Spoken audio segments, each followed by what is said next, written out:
Bismillahirrahmanirrahim. Alhamdulillahirabbil alamin. Allahumma salli wa sallim ala nabiyyina Muhammad wa ala alihi wa sahbihi ajma'in. Rabbi shrah li sadri wa yassir li amri wa hlul 'uqdatam min lisani yafqahu qawli. Allahumma arinal haqqa haqqan warzuqna ittiba'ah. Ya Allah, tunjukkanlah kami yang benar itu adalah benar dan permudahkanlah bagi kami untuk mengikut kebenaran tersebut. Wa arinal batila batilan warzuqna ijtinabah. Ya Allah, tunjukkanlah kami yang batil itu adalah batil dan permudahkanlah bagi kami untuk menjauhkan diri daripada kebatilan tersebut. Wahdina limakhtalifa fihi minal haqqi biiznik. Bila kami petunjuk dalam isu-isu yang diperselisihkan dengan izinmu, innaka tahdi man tasha ila sirati mustaqim. Sungguhnya engkau lah yang memberikan petunjuk kepada siapa yang kau inginkan ke jalan yang lurus. Na'udzu bikalimatillahi tammah min kulli syaitanin waham wa min kulli ainin lam.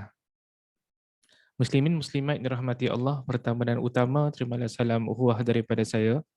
Assalamualaikum warahmatullahi wabarakatuh.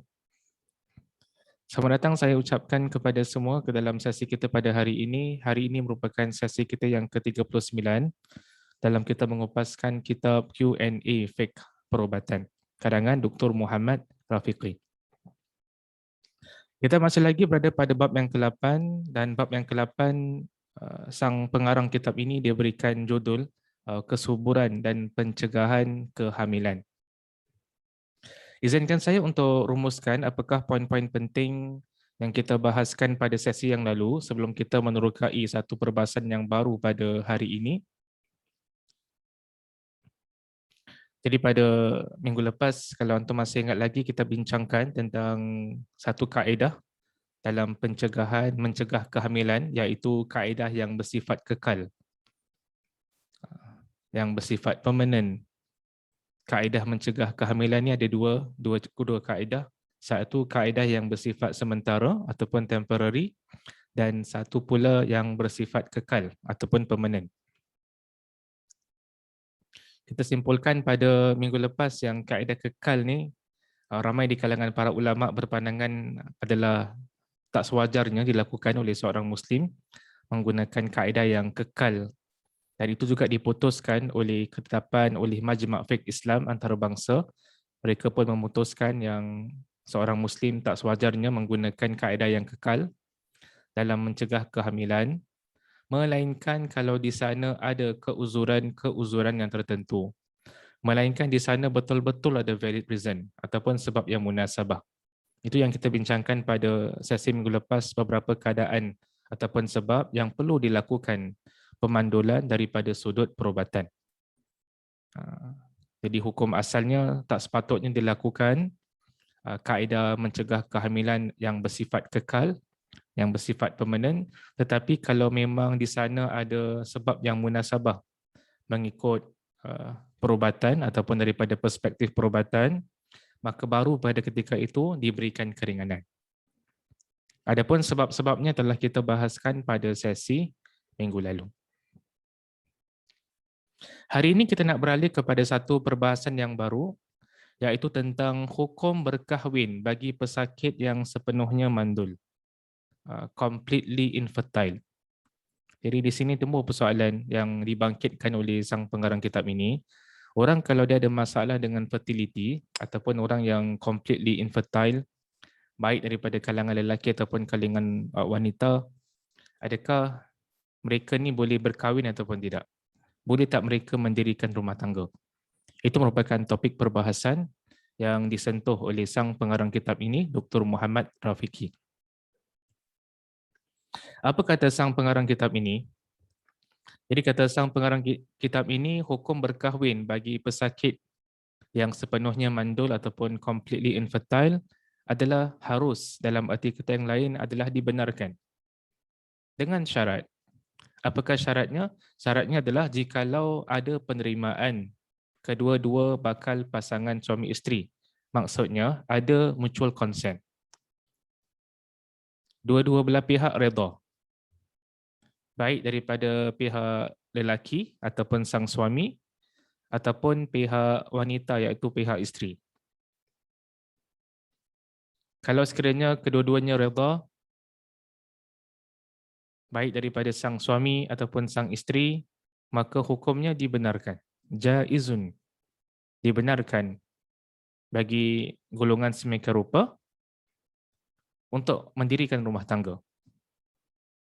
Walaupun ada masalah, walaupun ada kesulitan, kan, masalah daripada sudut fertility. Asalkan ada mutual consent daripada dua-dua belah pihak. Dan sang pengarang kitab ini iaitu Dr. Muhammad Rafiqi, dia menukil nas-nas Al-Quran dan hadis Nabi SAW kan, tentang disyariatkan berkahwin ni. Jadi kalau kita lihat dalam Al-Quran, dalam hadis Nabi SAW, ada beberapa potong ayat Quran, ada hadis-hadis Nabi SAW yang menggalakkan ataupun yang membenarkan perkahwinan. Sama juga golongan yang mempunyai masalah, yang menghadapi situasi completely infertile, pun termasuk dalam kategori tersebut. Dibenarkan berkahwin. Selagi mana ada mutual consent, keredaan daripada kedua-dua belah pihak. Jadi sang pengarang kitab ini, Dr. Muhammad Rafiqi, dia menukil beberapa potong ayat Quran dan juga hadis Nabi SAW berkaitan dengan pernikahan. Salah satu ayat yang dinukil oleh sang pengarang kitab ini adalah daripada surah An-Nur ayat ke-32.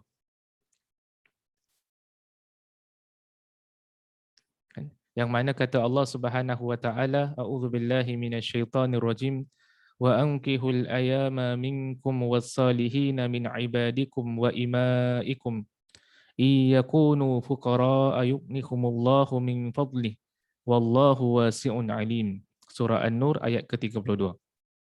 Yang artinya, dan kawinkanlah orang-orang bujang lelaki dan perempuan daripada kalangan kamu dan orang-orang yang saleh daripada hamba-hamba kamu, lelaki dan perempuan. Jika mereka miskin, Allah Subhanahu wa taala akan memberikan kekayaan kepada mereka dari limpah kurnianya, kerana Allah Maha luas rahmat dan limpah kurnianya, lagi Maha mengetahui. Jadi ayat ini ada sentuh tentang perkahwinan. Okay. Baik perkahwinan di antara orang-orang yang merdeka ataupun daripada kalangan golongan hamba sahaya. Sebelum kedatangan Nabi Muhammad SAW, kita lihat, kita baca dalam sejarah, sistem slavery, perhambaan telah pun wujud. Islam bukan agama yang mewujudkan sistem perhambaan. Islam bukan agama yang memulakan sistem slavery. Tetapi sistem slavery ataupun perhambaan telah pun ada sebelum diutusnya Nabi SAW. Islam datang adalah untuk memerdekakan hamba.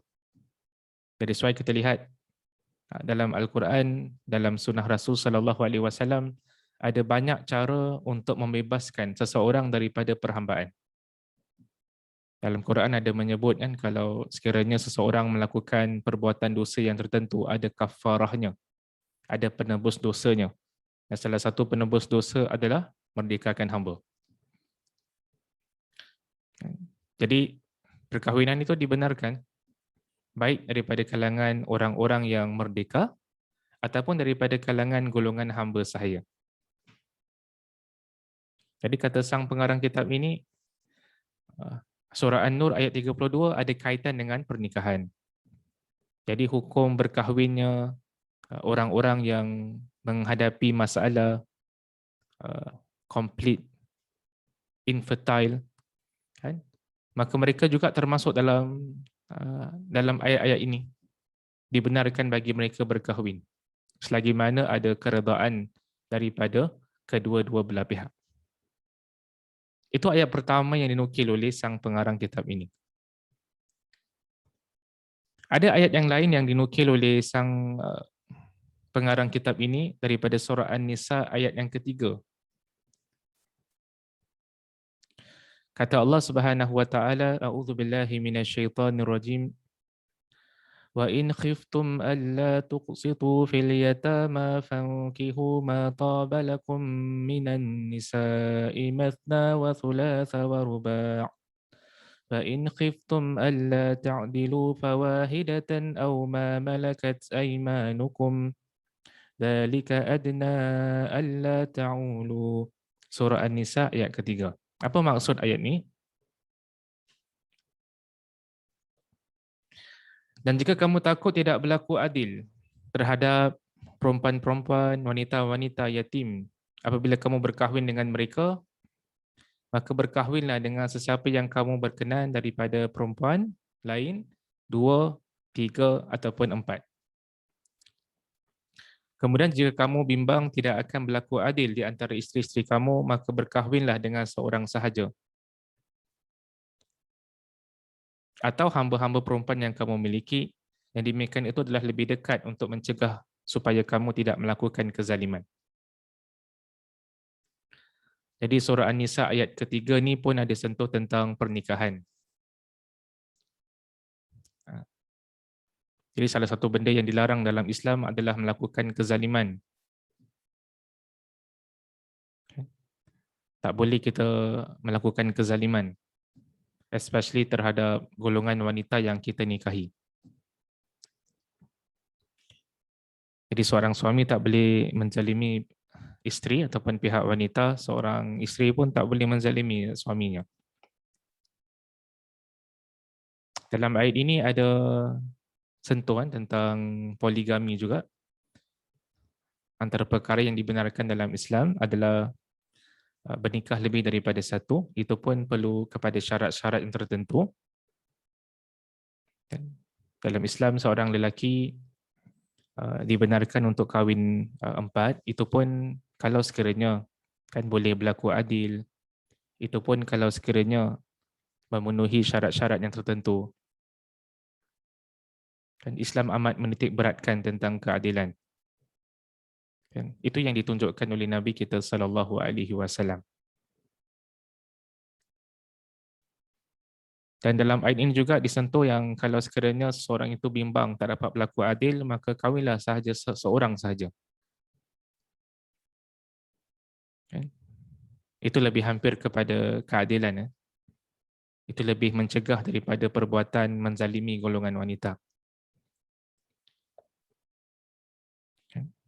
Jadi sekali lagi sang pengarang kitab ini dia menukil ayat ini untuk menunjukkan yang dalam Islam ni memang dibenarkan berkahwin, disyariatkan berkahwin. Sama juga dengan golongan yang menghadapi masalah complete infertility. Mereka pun termasuk dalam ayat-ayat ini. Dibenarkan bagi mereka berkahwin, jaizun mubah.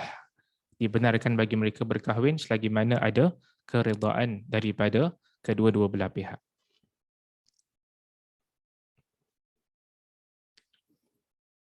Ayat yang selanjutnya yang dinukil oleh sang pengarang kitab ini adalah daripada surah Ar-Rum ayat ke-21. Ayat yang seringkali kadang-kadang kita lihat dalam kad-kad jemputan, orang kahwin, walimah, kadang-kadang diletakkan ayat ni. Kata Allah Subhanahu wa taala, a'udzu billahi minasyaitonir rajim. Wa min ayatihi an khalaqa lakum min anfusikum azwaja ومن آياته أن خلق لكم من أنفسكم أزواجا لتسكنوا إليها وجعل بينكم مودة ورحمة إن في ذلك لآيات لقوم يتفكرون. Surah Ar-Rum ayat 21. Apa maksudnya? Dan di antara tanda-tanda yang membuktikan kekuasaannya dan rahmatnya, bahawa ia menciptakan untuk kamu, wahai kaum lelaki, isteri-isteri daripada jenis kamu sendiri, supaya kamu bersenang hati dan hidup mesra dengannya, dan dijadikannya di antara kamu suami isteri perasaan kasih sayang dan belas kasihan. Sungguhnya demikian itu mengandungi keterangan-keterangan yang menimbulkan kesedaran bagi orang-orang yang berfikir. Jadi ayat ini menyentuh yang di antara bukti-bukti tanda-tanda kekuasaan Allah Subhanahu Wa Taala, Allah menciptakan manusia hamba-hambanya daripada jenis yang kamu sendiri, min anfusikum. Dalam arti kata yang lain, lelaki daripada kalangan manusia berkahwin dengan wanita daripada kalangan manusia.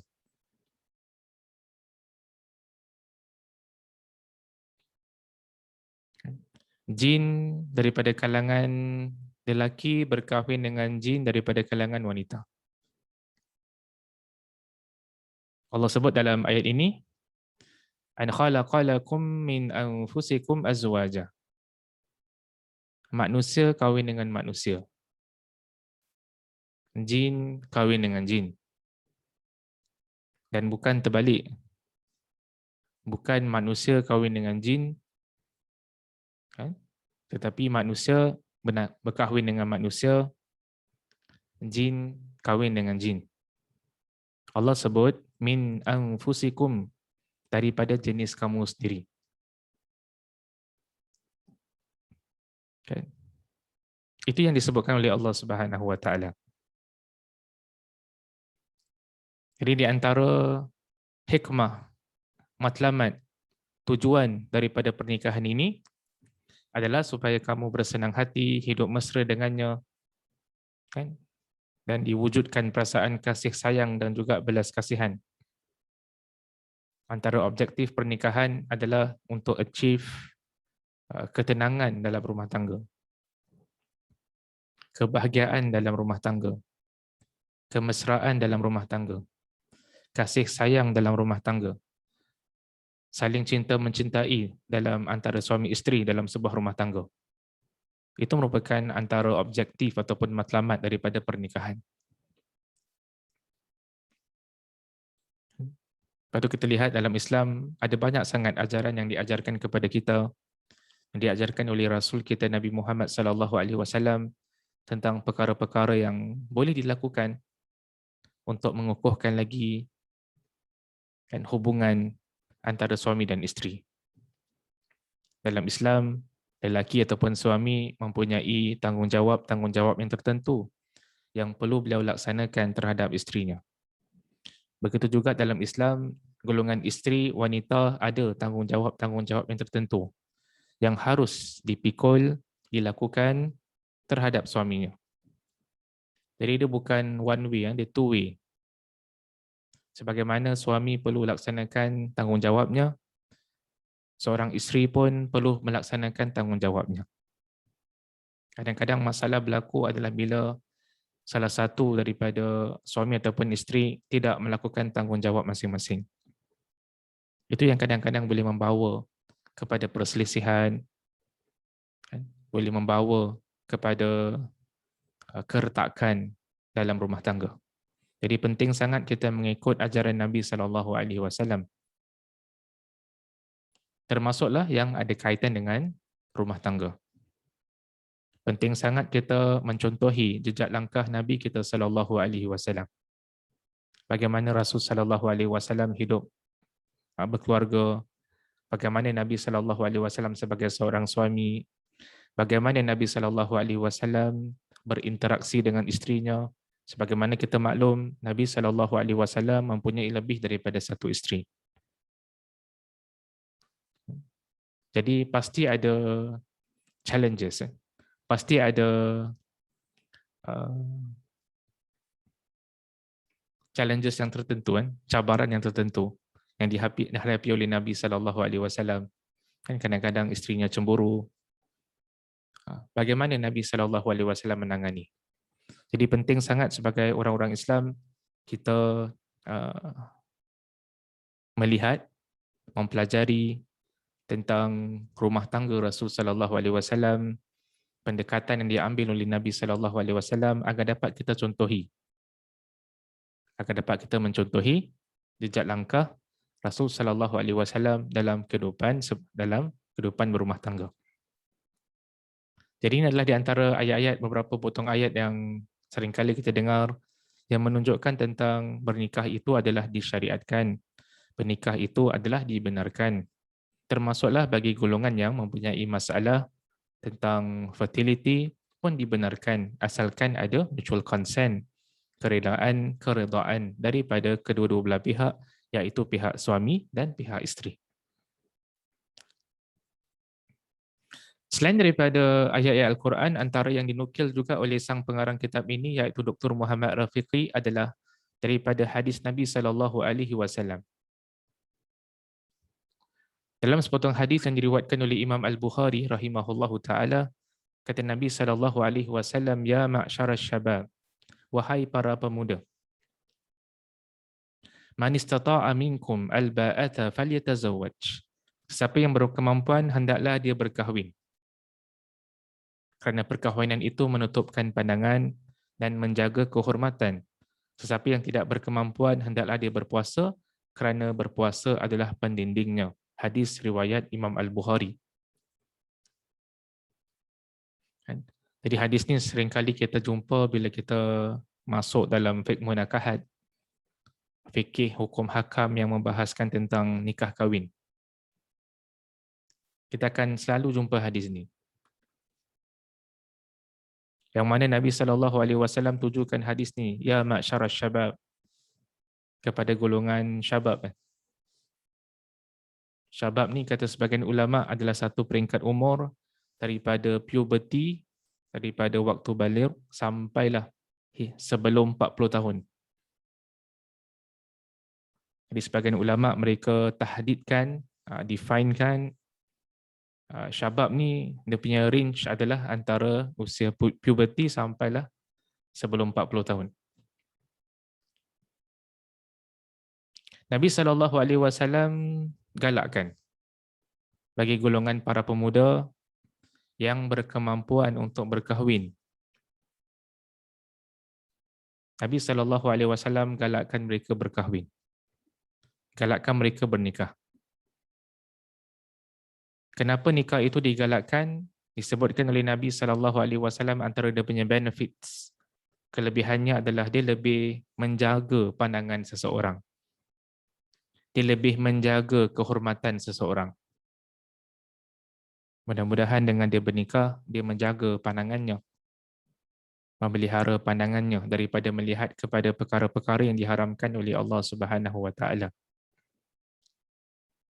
Mudah-mudahan dengan dia berkahwin, dia lebih memelihara kehormatannya. Dia lebih memelihara alat kelaminnya daripada melakukan perbuatan zina, daripada melakukan perbuatan-perbuatan yang tidak diredai oleh Allah Subhanahu Wa Taala. Dalam masa yang sama juga, Nabi SAW memberikan garis panduan ataupun petunjuk. Nabi mengajarkan, kalau di kalangan para pemuda ada yang tidak berkemampuan untuk bernikah, Nabi SAW galakkan mereka berpuasa. Dan puasa itu menjadi pendinding baginya. Pendinding daripada melakukan perbuatan dosa. Itu yang diajarkan oleh Nabi SAW. Jadi berdasarkan hadis ini, kata para ulama, pernikahan itu adalah sesuatu yang amat digalakkan. Dan dalam hadis ini, Nabi SAW specifically menunjukkan address hadis ini kepada golongan syabab. Ya ma'syarasy syabab, wahai golongan para pemuda. Kerana usually golongan inilah kan, golongan yang ada keinginan untuk berkahwin.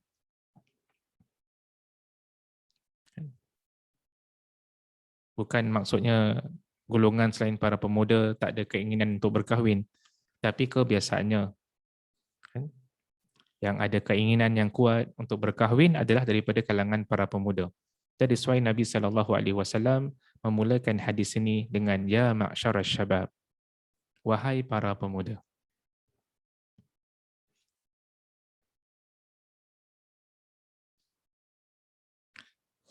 Hadis yang terakhir yang kita nak kongsikan pada hari ini yang juga dinukil oleh sang pengarang kitab ini, Dr. Muhammad Rafiqi, ketika mana membahaskan tentang hukum bernikah bagi mereka-mereka yang ada masalah complete infertile. Dia menukil sepotong hadis Nabi SAW yang berbunyi, dunia ini adalah hiasan dan sebaik-baik hiasan dunia adalah wanita salihah. Itu yang disebutkan oleh Nabi SAW. Sepotong hadis yang diriwayatkan oleh Imam Muslim rahimahullah. Nabi menyifatkan antara sebaik-baik hiasan dunia adalah seorang wanita salihah, seorang isteri yang salihah, yang menjaga hak Allah Subhanahu Wa Taala dan dalam masa yang sama juga yang menjaga hak manusia di sekelilingnya, termasuk suaminya sendiri. Seorang wanita yang bertakwa pada Allah Subhanahu Wa Taala. Seorang wanita yang memelihara perintah-perintah Allah Subhanahu Wa Taala. Seorang wanita yang menghindarkan diri daripada larangan-larangan Allah Subhanahu Wa Taala. Seorang wanita yang beribadah kepada Allah Subhanahu Wa Taala. Itulah seorang wanita yang salihah, yang disifatkan oleh Nabi SAW sebagai sebaik-baik hiasan dunia.